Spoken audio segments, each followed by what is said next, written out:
Hey everybody, it's Benny One, and I'm back at you with another movie review today. And today I'm reviewing Death on the Nile, everyone, the sequel to Murder on the Orient Express. And of course, these movies are both based off of the books that they have already been out for many years, and there has been movies made about both of these books and movies. So it's not the first time these have been. I think there's been two other versions of Death on the Nile, and I think Murder on the Orient Express has had a couple movies also. So, but this newest iteration, I think that Kenneth Branagh has done a great job directing and starring in also. So, and we finally got to see this. Me and the wife watched this last night on Hulu. Totally didn't even know this was on Hulu already. So, because I know it comes out to buy next week, I think. So yeah, AM21 told me about this. I appreciate it, brother. Appreciate it. So, like I said, this was directed by Kenneth Branagh. And he stars as, I might murder this, but it's Hercule Poirot or whatever, and it's a fantastic role for him. I love the dude in this role. And Ridley Scott is a producer on this movie too, also, which I had no clue about, and I thought was really cool that Ridley Scott was involved with this movie too. But yeah, and I gotta tell you right now, the movie is visually just beautiful. Like, it's just the cinematography, the location of Egypt, like the Nile, on the river on the Nile, they go, like, you get awesome shots of the freaking Egyptian pyramids. There is one scene in the movie though where the Egyptian pyramids are like in a backdrop when they're looking at them with a couple of characters, and you could clearly tell it was CGI. But there were very few things in the movie that you could notice the CGI. Because the movie was it was shot well, it looked beautiful, the colors were very vibrant and popping, especially if you watch this bad boy in 4K. Like, it's a beautiful looking movie.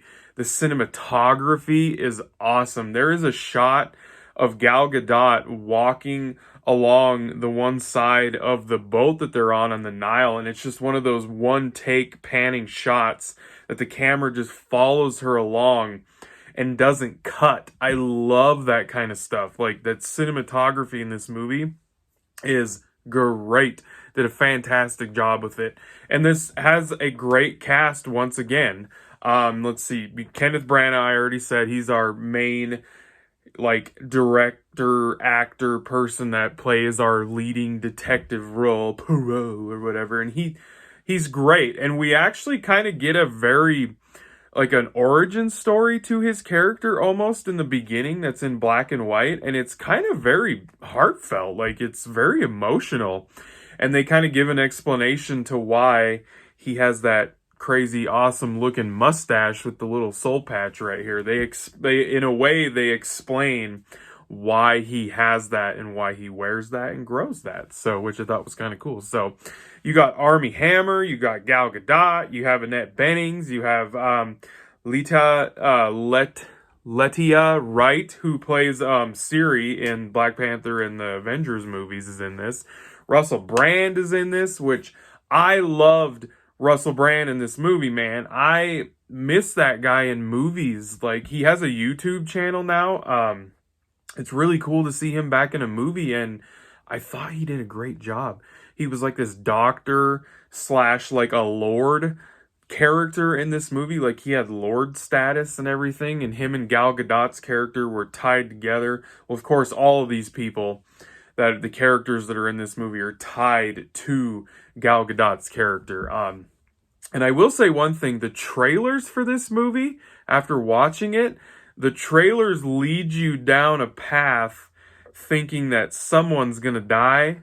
Like, the person that the trailers make you think is gonna die is actually not who really dies in the movie. I was like, oh man, wow. I was like, the trailers totally misled who was gonna die in the movie. I was like, that kind of threw me for a loop really quick. I paused the movie when we were watching it last night, and I looked at my wife and I was like, those sons of bitches. I was like, they tricked us. And I was like, I love it, because who doesn't love a murder mystery movie?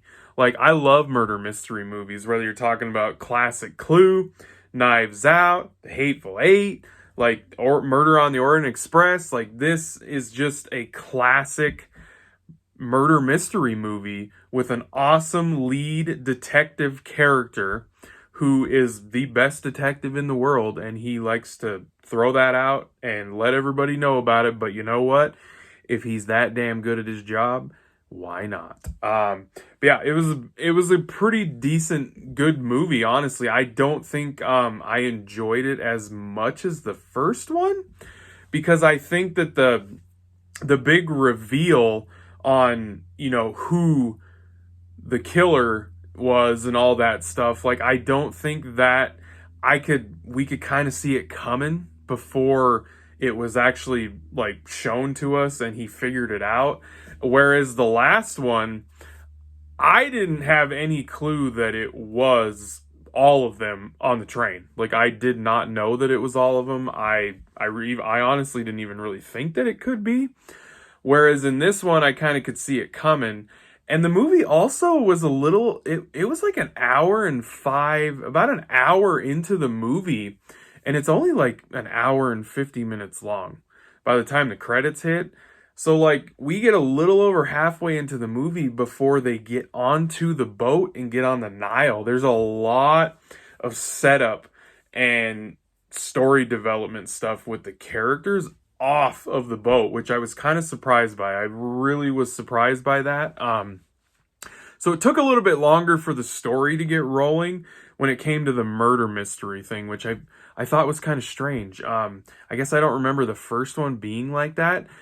Just like the first one, though, it takes place on a closed quarters, like a train. In the first one, this one's on a boat. It's a very claustrophobic-y closed quarters where they're stuck on something and they can't get off. So I like that aspect of it. I love that they're repeating that again. And the movie feels like an old classic movie. It does. It feels like a classic murder mystery movie. They actually did a good job making it feel like it was an old school movie made back in the day, but obviously with modern technology, so it looks amazing.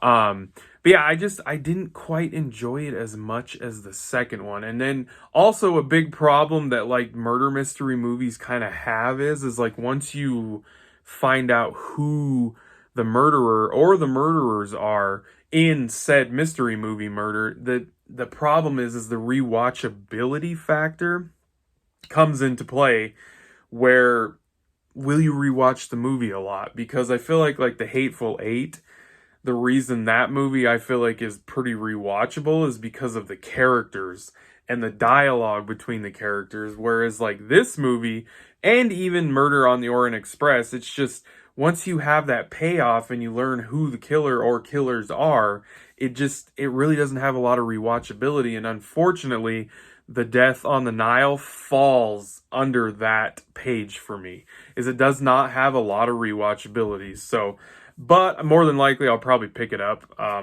eventually, maybe. I'm not really sure. I'll probably end up buying it because I do have the first one. So, but overall, it was a good murder mystery movie. I love Kenneth Branagh. I just think he does a great job with this character for sure, and he does a great job directing both of these movies too. He's a really good director. So I'm going to give Death on the Nile, I'm going to give this one a 7 out of 10. I just think it was pretty good. It was a good one. I think the first one was better.